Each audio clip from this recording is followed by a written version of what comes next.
right. Hi, and welcome to ANRF's final webinar for Arthritis and Lupus Awareness Month. My name is Staci Stringer, and I will be your host and moderator today.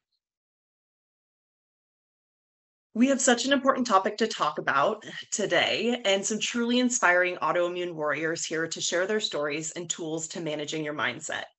The team at ANRF has done such an amazing job filling the month of May with incredible daily content to help you find strength in every step and get our warriors moving, be it physically or mentally. It is our goal to help empower the community with fresh resources and tips every day of May. So please make sure to follow along with us on all platforms at Cure Arthritis. I'd also like to take a moment to thank our corporate supporters for our activities this month, Johnson & Johnson Innovative Medicine. With your support, we're able to bring this incredible programming to our audiences, and we couldn't be more grateful. Thank you again for joining us today. And as I mentioned, my name is Staci Stringer, and I am a member of ANRF's Board of Directors and also a patient advocate. I live in Southern Oregon and have been living with both rheumatoid and psoriatic arthritis for 19 years. I was diagnosed at the age of 18 and had to give up my volleyball scholarship because physicians didn't know what was wrong with me at the time. When I look back at the times in my journey where I may have fallen into a depression, I believe not knowing and not having answers was one of the hardest parts of living with an autoimmune disease. Receiving test result after test result of normal blood work left me feeling like I was making this up in my head, but I wasn't. Then trying to find the words to describe what you're going through to help family and friends and coworkers understand why you look well but don't feel well. I personally struggled with my family understanding my disease. I went from being a healthy teenager who was active and competitive to being bedridden, and my family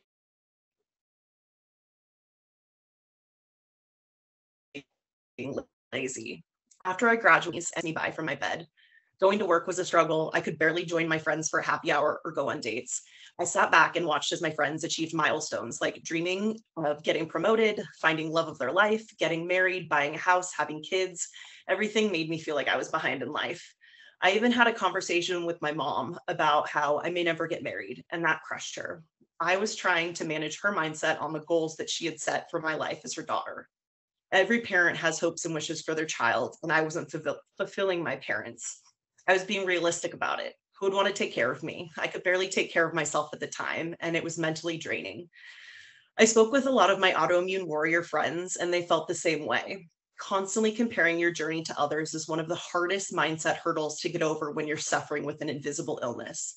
Thankfully, I found ways of coping. Talking with fellow spoonies, as we like to call ourselves in the autoimmune world, I wrote about it in my blog, and I found other ways to find a purpose. And I did that through coaching high school volleyball. I also fought hard to find a treatment that was outside of the box and that changed my life. That is why I believe so much in ANRF's mission to fund early stage research. It's paving the way for patients today, giving us hope that we will not be forgotten about. Now, I'm happy to report I'm engaged in the best mindset mentally with someone who loves and supports me and takes the time to understand my journey and allows me to have bad days, which I think is so important. I think coming to terms with being sick and realizing that I'm not like everyone else my age was a huge turning point for me to start being in a positive place mentally. Hopefully today, during our conversation, we can help you or your loved ones find some tools and coping mechanisms to assist in keeping a positive outlook while still fighting for your disease. Staying positive is the first step in helping with your mental health. But enough about me. But before we dive into a chat, I want to let everyone know at home that we will have a question and answer portion at the end. So feel free to send any questions and we'll try to get to as many as we have time for. Right now, though, I'd love to find out more about these inspiring ladies and how they've managed their mental health with their disease. Today, we have with us Amanda Greene. Amanda, can you briefly share your journey with us and how long have you been living with your condition and what has your experience been so far? That's a loaded question. My name's Amanda Greene. I've been diagnosed with lupus for more than 42 years. Fibromyalgia, almost 40 years, and then arthritis, I'm coming on 35 years. So I'm one of those people that have multiple complex autoimmune diseases, and they came one at a time, but now I'm managing my mindset and managing everything. It's just kind of managing my health. Diagnosis took a long time. You know, as a child, as a kid, as a teenager, nobody knew what was wrong with me. I was spontaneously bruising, and they repeatedly tested me for just mono and never gave me a complete blood workup, which would have obviously said I had extremely low platelet count, and then they would have been able to figure it out from there. My diagnostic, everybody has a different journey with they're getting their diagnosis. But mine took a while, and they sent me to a shrink to find out. I mean, I was sent to all these different, you know, not a different doctor. They just thought it was my problem. It was all in my head. So managing my mind actually helped me get to my actual physical diagnosis. And like you know, I wanted to have children. And for me, that wasn't in the cards. So instead of May, I don't celebrate Mother's Day. I celebrate Lupus and Arthritis Awareness Month.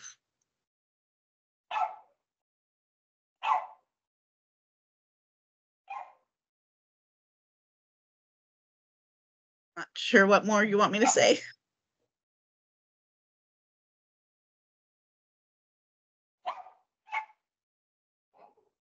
Staci's having a few technical difficulties, but I'd love to ask the same of you, Adriana. Could you let us know about your journey up to this point?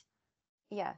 Hi, my name is Adriana Gonzalez, and I am from San Diego, California. And I was diagnosed with lupus at age of 13, lupus SLEs, and it took me about 2 years to get my diagnosis. So I started getting sick when I was 11. I was getting severe migraines, and it took me several misdiagnoses for somebody to finally get like a light bulb and say, I think you may have lupus. And I ended up seeing a pediatric nephrologist, and I had a kidney biopsy, and that kidney biopsy confirmed that I had lupus SLE and lupus nephritis.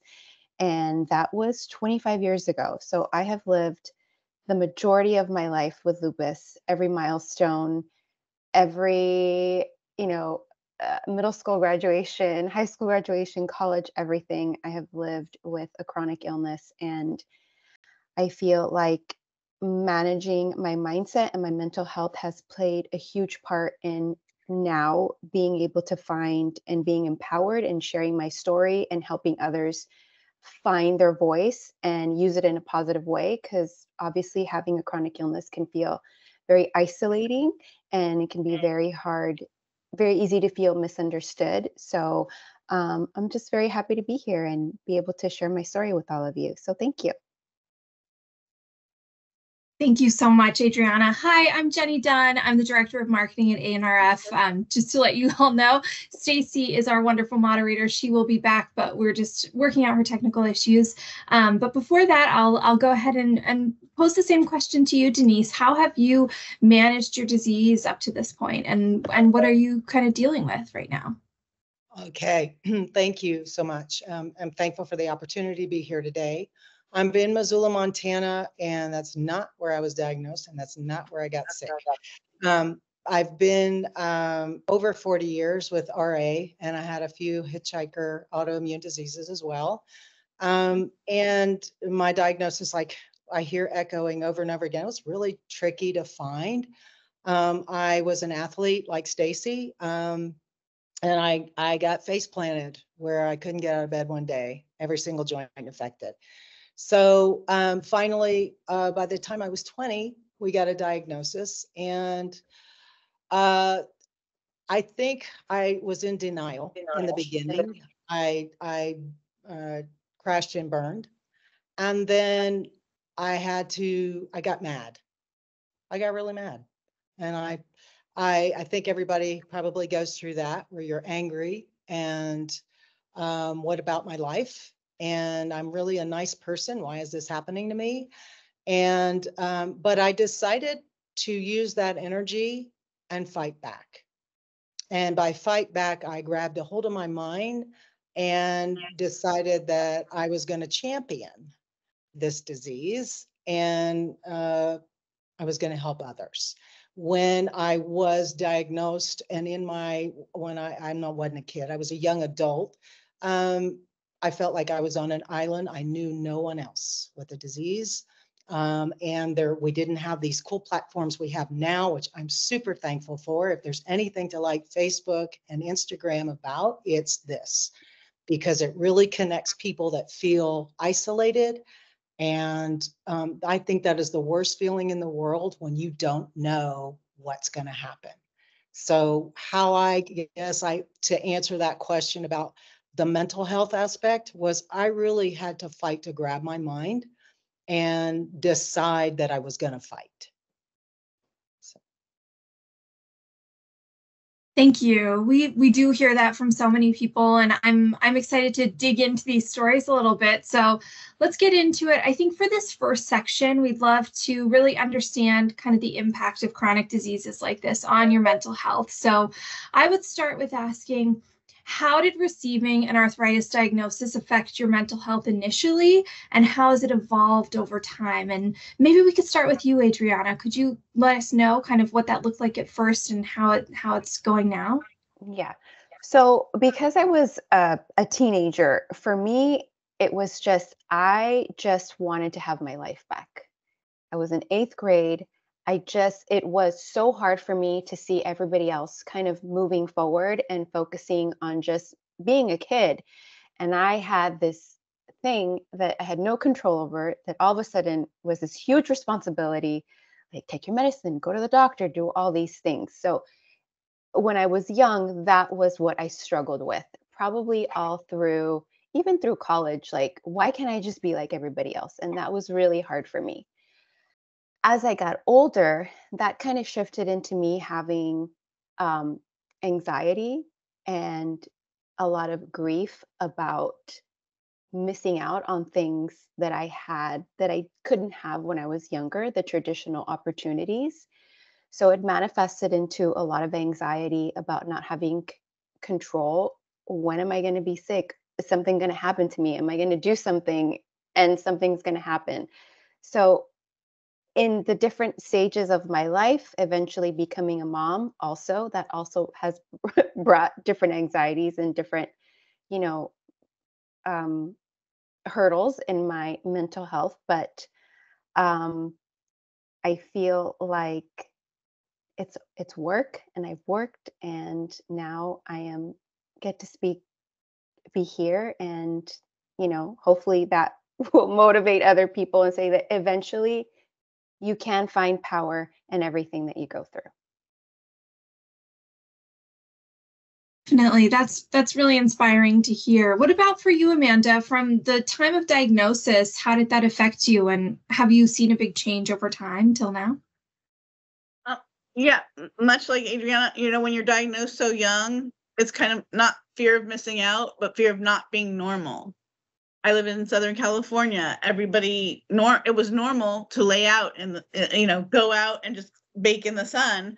And the one thing I was told is, you're allergic to the sun, avoid sun exposure at all costs, wear a hat, wear long sleeves, don't get any.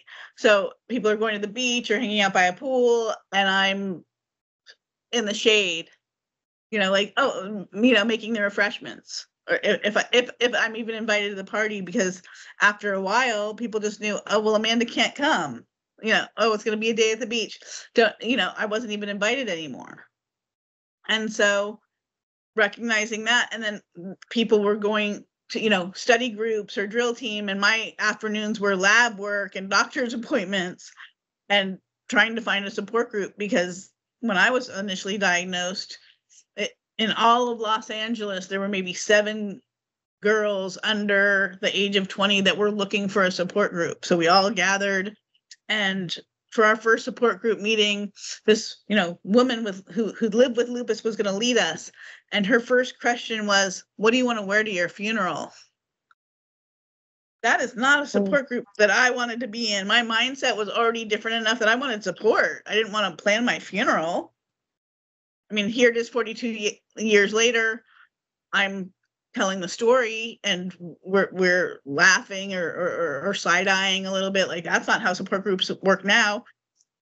In 1985, that's how support groups, she was a social worker with lupus, and that was the first question she asked the 7 young girls under 20 who had just been recently diagnosed with lupus. So the mindset has changed of support groups, I would say. And my mindset has always been to, be like the song, accentuate the positive. With lupus, flare is sometimes a F word, something we want to avoid. But I like to find the flare while avoiding a flare. And there's obviously 2 different kinds of flare, and there's no 2 lupus patients are alike. And I know that some people might not get it and some people might get it, but like, oh man, if you know Amanda, she's living with flare. And there people are like, oh, I would never want to live with flare. It's like, no, I'm living with flare while avoiding right now or fighting a flare. Either way, there's ways, if I'm fighting a flare, I might be in my fuzzy pajamas and I might have cute socks on. Even the mindset when you're sick is, I've got this, it sucks, but my socks are cute. I mean, it's the little things, and the little things become big things. And so Definitely. It's an attitude adjustment and finding the mindset, managing the mindset, because there's still bad days. Definitely. But we're so sorry, guys. Positive. I'm sorry. Thank you, Jenny, for jumping in, and thank you so much, Amanda, for sharing your challenges. Sorry, I was having some technical difficulties, but I am back. But Denise, I'd love to hear from you what specific challenges that you've faced regarding mental health and your arthritis and how you've overcome it. Thank you for asking. For me, I was feeling less of a person. I was in school. I just started, went after I got really sick. I kind of had to relearn to walk. So there's a lot of, it would take us a long time on here to get through all the stuff, but went back to school in the medical, and then doing clinicals, swabbing throats, and I'm getting everything I swab. And so I finally got the sit down of, you really don't need to be in this profession because you just get everything because of my immune system. So I had to switch gears again and couldn't play basketball anymore. Couldn't do the stuff that I love to do. I was very, very physical before I got sick. There was irony. And then, trying to do something productive with my life, like go to school, and had to switch gears again, pivoting. And, so I was doing the cha-cha, right? Positive people. So how did it affect my life? I felt like I kept getting railroaded in another direction. And I'm sure a lot of you can relate to that on some level. And so that I had to go, okay, how do you make lemonade out of lemons? And what that did was I redirected my route, and I thought, I'm just going to redirect my route however many times I need to. And that's really life, because it's really, we know we're going to get knocked down, but we got to keep getting back up. So my motto really is, get knocked down 7 times, get up 8. I love that. Yeah. That is a great, great motto to live by. I think I'll open this next one up to the 3 of you, but how did these challenges manifest in your daily life? And what were the first steps that you took to address them? Adriana, I don't know if we want to start with you on this one. Yeah. So I still have anxiety. And for me, it eventually got to a point where I couldn't properly find the proper coping skills. So I sought out therapy, and I've been in therapy on and off for years. And that has been a great tool for me. I feel like it's giving me a lot of, it's helped me learn that I don't need to have control over everything, that there can be a plan A, a plan B, a plan C, and everything is still going to be okay. And I feel like because it's so, we're not in control of it. Our daily lives can be fine one day, and the next day you just have to lay in bed. So learning to let go of that control, and learning, reteaching myself basically that I'm going to be okay. Nothing is going to happen if something doesn't get done. Nothing is going to happen if I don't go here or if I don't go there. Like everything will be okay. And I think that has probably been my best tool. And even though I still have anxiety sometimes, I feel like I am a lot better than it used to. It really was, on top of my physical, that portion of my life, the mental health, the anxiety that I had, was another level of another hurdle that I had to cross, because it was at times so debilitating that I just couldn't move forward. My brain would just tell me that I just couldn't. And so, you know, learning, speaking about it, coping with it, and continually using the tools that I use in therapy, it has really helped me today to get where I am today. That's great. I think that's such a great tool to use, and to listen to your body first and foremost, I think is really important as well. Amanda, what about you? How did these challenges manifest in your life, and how did you address them? Well, I thought I was doing okay for, like managing, and then COVID hit. And during COVID, during lockdown, you know how people that don't have chronic illness, they talk about the three most stressful things is moving, getting divorced, and having a death in the family. During July of 2020, my husband left July 1st. My older brother died of long-term COVID on July 14th, and I had to move out of my apartment or the house by July 31st or in 2020. So I had chronic illnesses, and all those things happened to me at once. And managing my mindset wasn't even an option. I just was like going through the motions. Yeah. And then when it settled, it was like, why my brother? Why not me? I've been sick for 40, almost 40 years. I'm the one who was supposed to die. Like, the life expectancy originally was 5 to 7 years. And I basically had a little bit of suicidal. I mean, it's not a little bit, it was suicidal ideation. I like, what does my funeral look like? And I'm like, that's not an option. My mom just lost one of her children. She can't lose another one. Now I have to like deal with my grief and get to the point where I want to live and I want to thrive. And so it's not just living with lupus. Now I want to thrive with lupus. I want to not just find my flair, but I want to, I want to own it. And I don't have kids.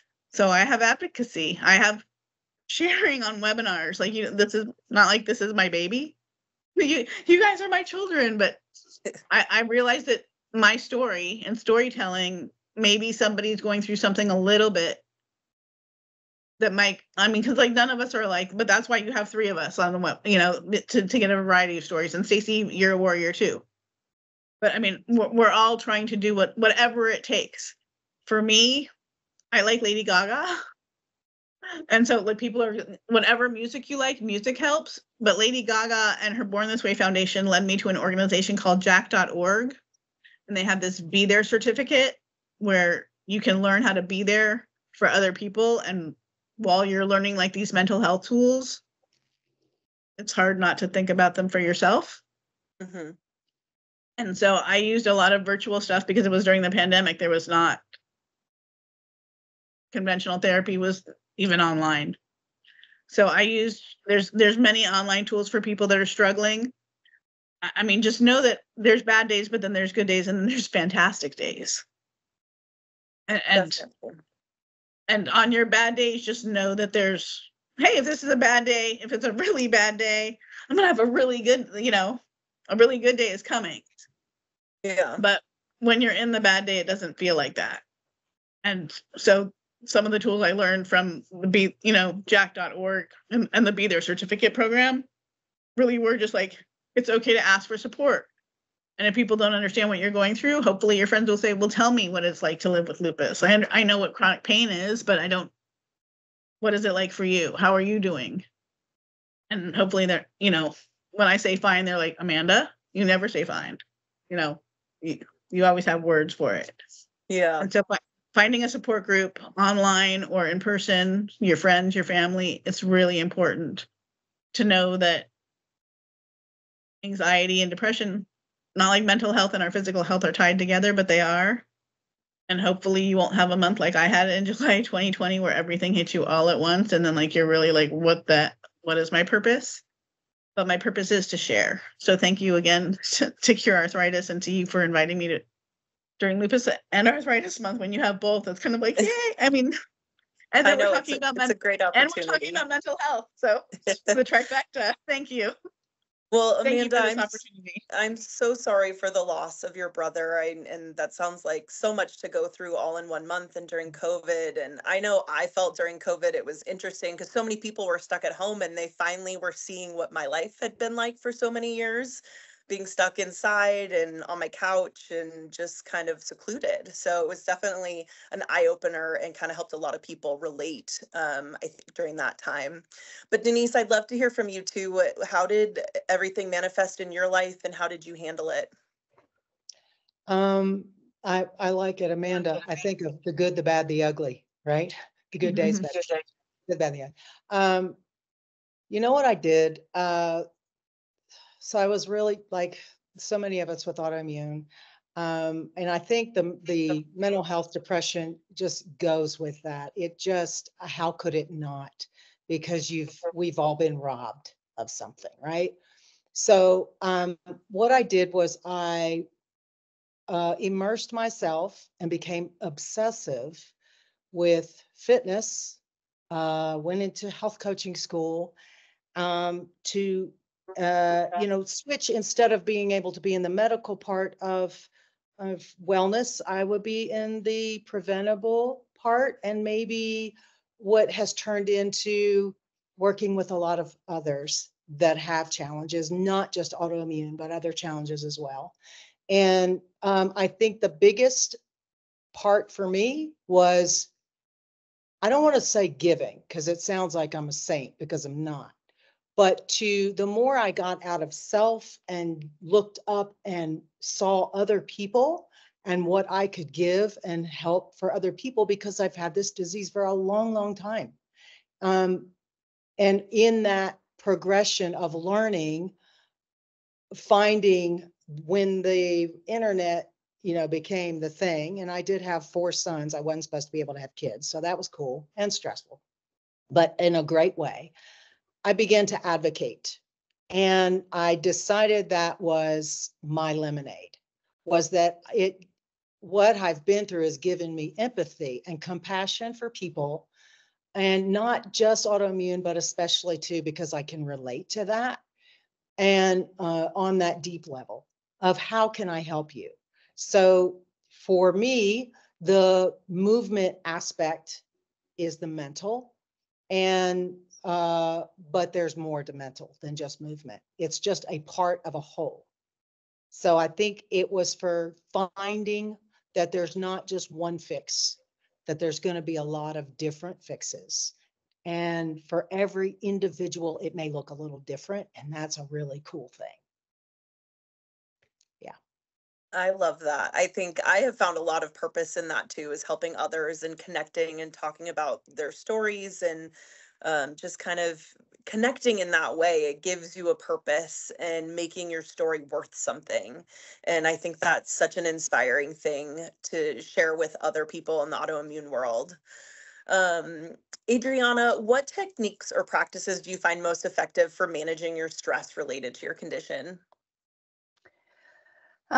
So I like to do things for me.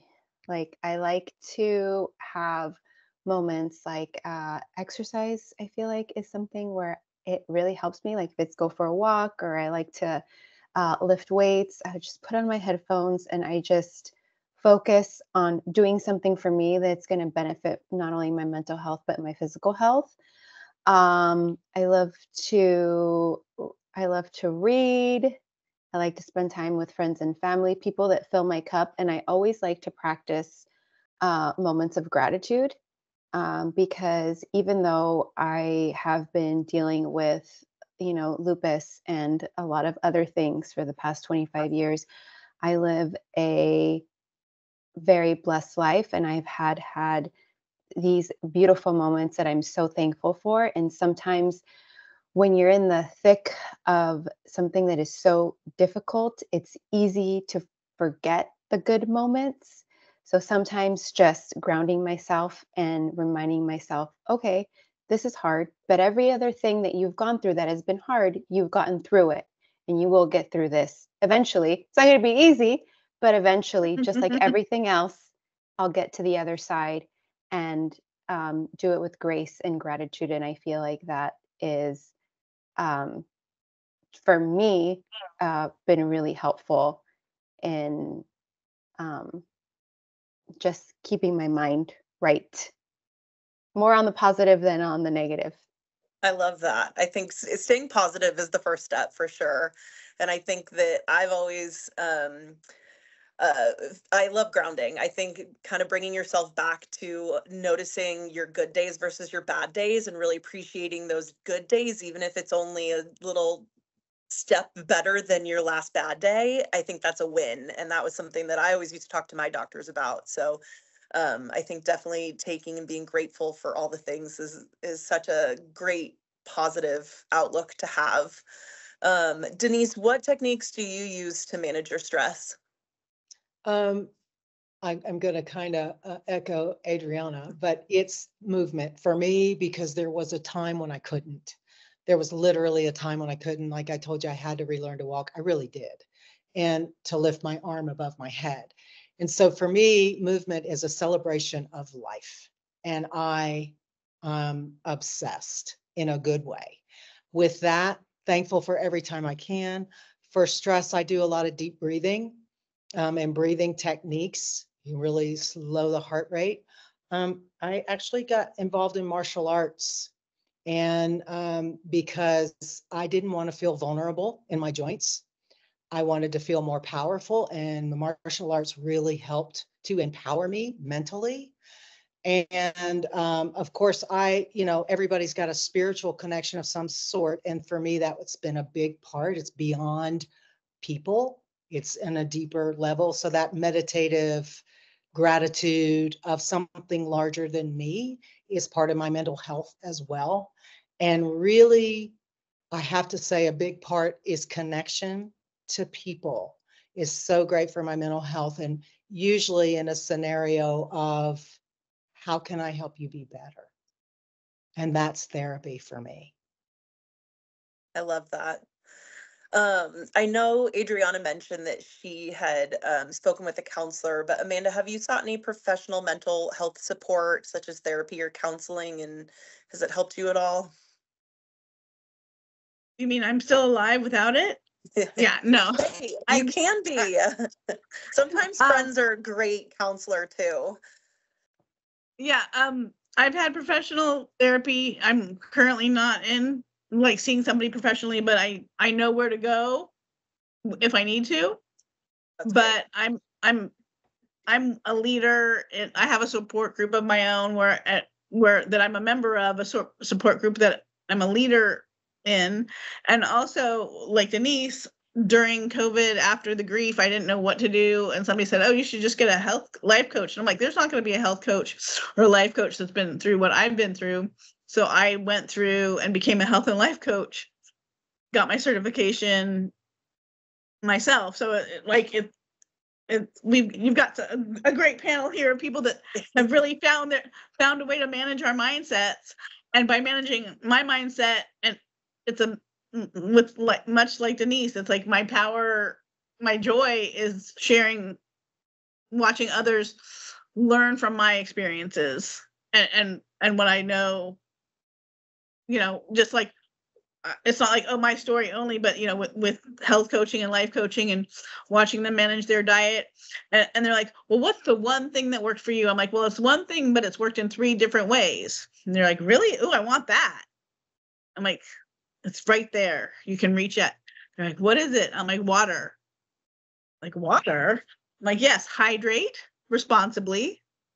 When I take a bath, that's my medicine. I can meditate. I breathe all the time, obviously. But when I really meditate when I soak my body, and especially with our arthritis and our pain, so sometimes adding Epsom salt, like you can make your bath your like sacred space. And then when I couldn't do weight bearing exercises and I had trouble walking, my physical therapist said, get in the pool.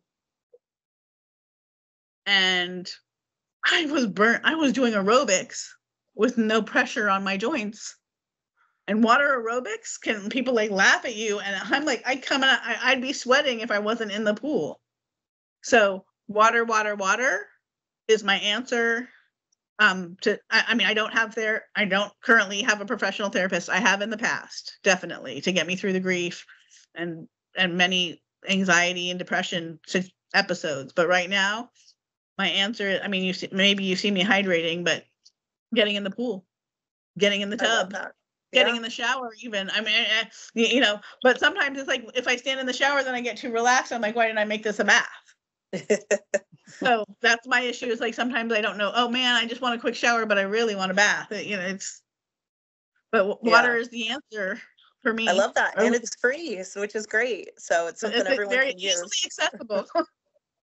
Adriana, how important do you feel like having a support network is when managing your illness?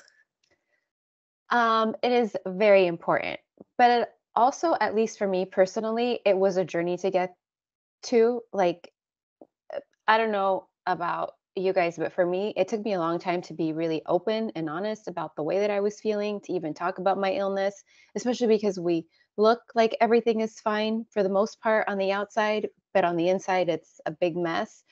So it really took me a long time to get to that point. And once I did, I was able to build not only an online community, but an person community, and get involved with, for me, I'm very involved with the Lupus Research Alliance. I am a board member of a local foundation here in San Diego for lupus. So that has been very important to me. And also being assertive with my feelings also helps with like family members and friends, because if you're assertive in telling them how you feel, or if they tell you, or if you say, I'm really tired today, and then you're like, yeah, I'm really tired. And I'm like, no, it's not the same. We're not the same.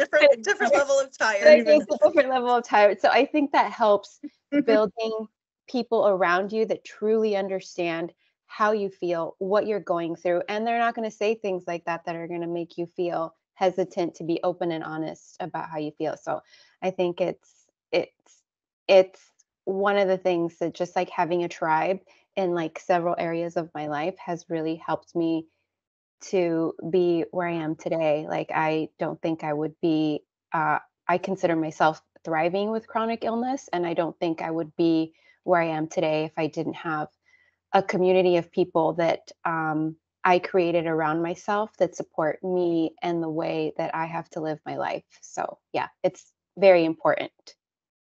I think that's fantastic. I know for myself personally, like my friends all worked in healthcare, and so they were very open and willing to understand and hear my experience. Mm-hmm. And it helped me feel seen. And I think that's the hardest thing, is we have an invisible illness and nobody sees it on the outside unless they're with you on your bad days and they see the breakdowns and those hard times. So I think it's such an important thing to surround yourself with people, or educate and share your story so people know. And so I do thank you all for sharing and being honest today. I know we've kind of touched on a little bit of things here and there, but Denise, do you have any tools or resources that have been helpful in managing your mental health? Tools and resources. Tools are reframing my thinking, and connection. We just touched on connection. It's really huge, so that you don't feel like you're on an island. And I do not see a therapist, but I will tell you that I've been blessed with a really cool husband that is a great listener, and he has been he's one of those people that we want family members and people that support people with autoimmune diseases to talk to, because he's just got it. He just gets it in a loving way. Like, I don't feel what you feel, but I hear what you're saying. And I think a lot of times for us, people with autoimmune diseases dealing with other people, is to understand that sometimes other people have things too, but because we're in our own bodies, that we forget maybe that someone is Like I think about my husband dealing with taking care of somebody with an autoimmune disease. So resources, you guys, great resource. Some of these groups that these gals on the panel are running, amazing. I just think connecting in any more of those social media, people out there listening, find those groups, because to be heard and to be seen is huge when you have an autoimmune disease. Definitely. I know, Amanda, you kind of touched on some. Are there any other resources that you have used to kind of help with your mindset? Mental health first aid, again, was another resource where I actually took the mental health first aid course to help me, but by learning the tools, I've learned to help others, and it helps build an empathy. And even while I was in the course, people, whoa, mental health first aid for chronic patients and people with chronic illness.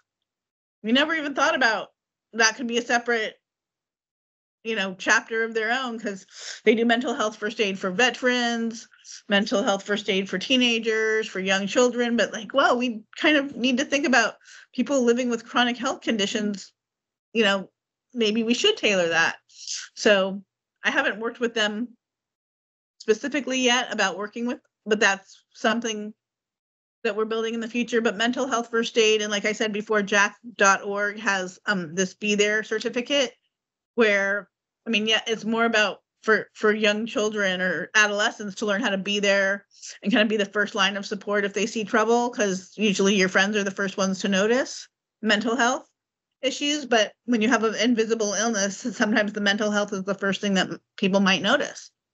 Yeah. So like I said before, and I don't mean to be repeated, jack.org, mental health first aid. There's so many resources out there that we could have spent the whole hours just, listing references. But I would be remiss if I didn't say curearthritis.org. I think that's a great spot too. I think there's a lot of places that people don't just open Google and take a look, because there are resources out there. There are people willing to help and assist. So you just have to kind of be in that place that you want to get some help and talk to someone. And Adriana, do you have any other resources too? No, I think, the ladies here touched on, there's so many amazing foundations. And if you don't have one, I know there's a lot of people that maybe don't have live somewhere where they don't have a community. Start one, build your own, yeah, I love that. Find your people, reach out to your providers. Sometimes they can be a resource as well, helping you find things in the area, or give you, more tools to find, a place to start a support group or things like that. I think it's very important to, use your voice and use your, the things to find things around you if you don't have those things already in place. Yeah, I definitely use one thing to add. Oh yeah, go ahead. If you're going to start your own support group, maybe you've learned what question not to ask on the very first support group by listening to this webinar. Because basically anything you do, if you start your own support group, you're going to be better than my first support group, just by being there and by being kind and being willing to listen and acknowledging that, hey, I don't know how to do this, but I know that we each need somebody to listen to, so we can work together on this instead of going negative. I think we all learned today, at least managing our mindset, accentuate the positive. Hey, I'm here and I don't know much, but I'm here to start and I'm here to help. And this is my story. Yeah, I know. I just started following people on Instagram and would comment on things, and it just started a connection really easy, just following different chronic warriors. It just helped so much. So I have one last question for you ladies before we jump into question and answer. So if you guys could keep it a little brief so we have enough time, but we'll start with Denise and then we'll go Amanda and then end with Adriana. But I'd love to know what advice you would give someone who is newly diagnosed with a chronic condition, but try to keep it a little brief because I want to have some time to answer some questions from the group. Find support. Find your people, just like we just said. I have to tell you, that's number one. And don't buy into everything, but be open to everything. I love that. Amanda? I would say one step at a time, and it's okay to question your doctors and say, why this medication and what is it going to do to me in the short term and in the long term? And please explain this to me because this is new and I need to learn how to navigate. Awesome. Adriana? Yeah, I think be open and honest, and don't be afraid to share how you really feel, how you truly, really feel, not only with your doctors, but with your family and friends, so that they get a full picture and understand, how you feel and what you're going through. And I think that is an amazing thing that I learned later, and I wish I would have done it at early on in my diagnosis. I love that. Awesome. Well, I think we're going to jump in and see if there's any questions from the group. The first one, I'll actually go right back to you, Adriana. How do you... Oh, I'm sorry, I lost you. It cut out for me. We lost you, Staci. I didn't hear what you said. Oh, sorry. My okay. phone went on mute all of a sudden. It's okay. How do you manage challenges with your, excuse me, sorry. How do you achieve personal goals while managing your autoimmune condition?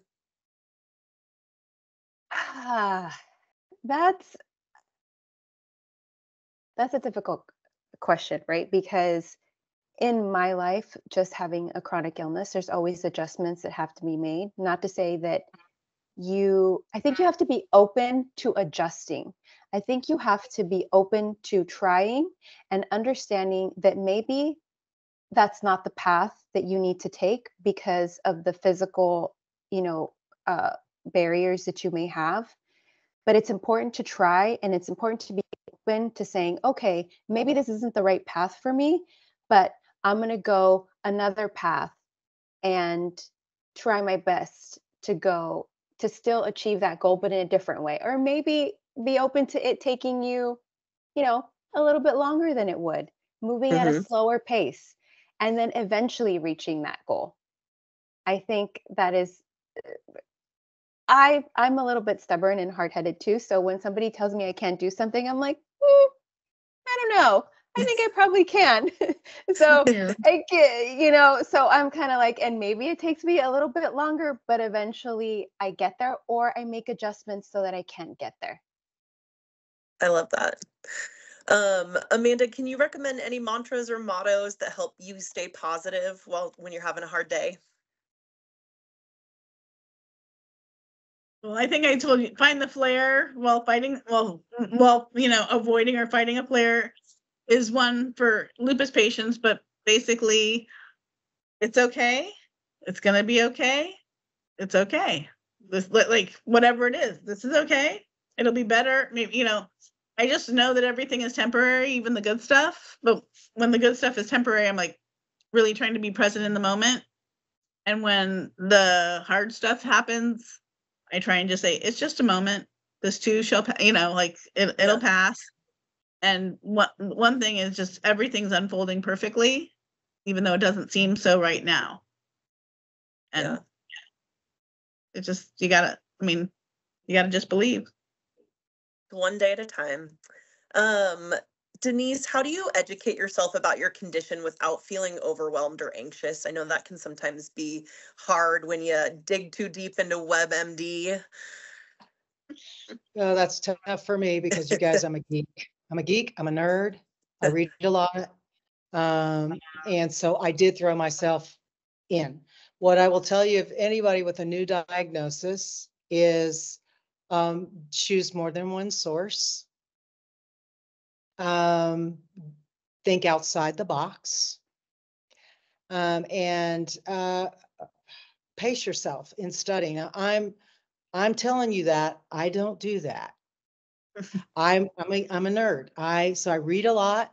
I get overwhelmed, and when I get overwhelmed, then I step back. I take a deep breath. I really and honestly don't think there is a formula that says if you do it this way, you will not be overwhelmed, because everybody's different. Everybody's wired different. I actually have a lot of peace the more I learn.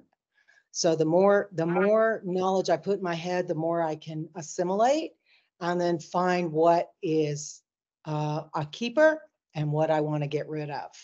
So that question's hard for me. Honestly, I probably didn't answer it. I just say, if you feel overwhelmed, put the book down and move on, or put No, I think the that's source great. down and move. Yeah. You have to set your boundaries, I think, mentally. So if it's not serving you in a good way, put it down and move on. That's it. And if you trip, get back up and let's do it again. Yeah, Because you will trip. There's not an if. definitely. And it's all good. And I'll quickly just ask this to all three of you, so just kind of let me know. But the last question that we have is, what attribute should you be looking for in a good support group?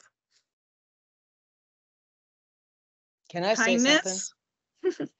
Kindness. Kindness is- And let's don't go down the negative hole.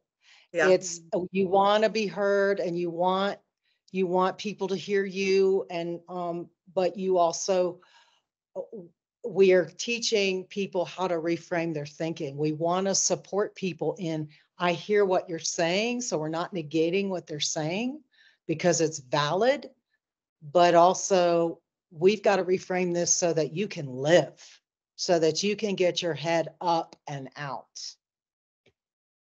Definitely. Adriana, Yeah. do you have anything to add? Yeah, I think support groups that I like too is oftentimes when they give like an educational part to a support group. So if they have a rheumatologist that will come and speak to you, or resources in the community to support caregivers or diet, things like that, I think are also a great thing to have in a support group. And I've also been a part of like support groups that can be very negative or very judgmental, especially the online ones that you find like on Facebook and stuff like that. So just um, anybody that makes you feel bad for feeling the way that you feel, just immediately cut them out.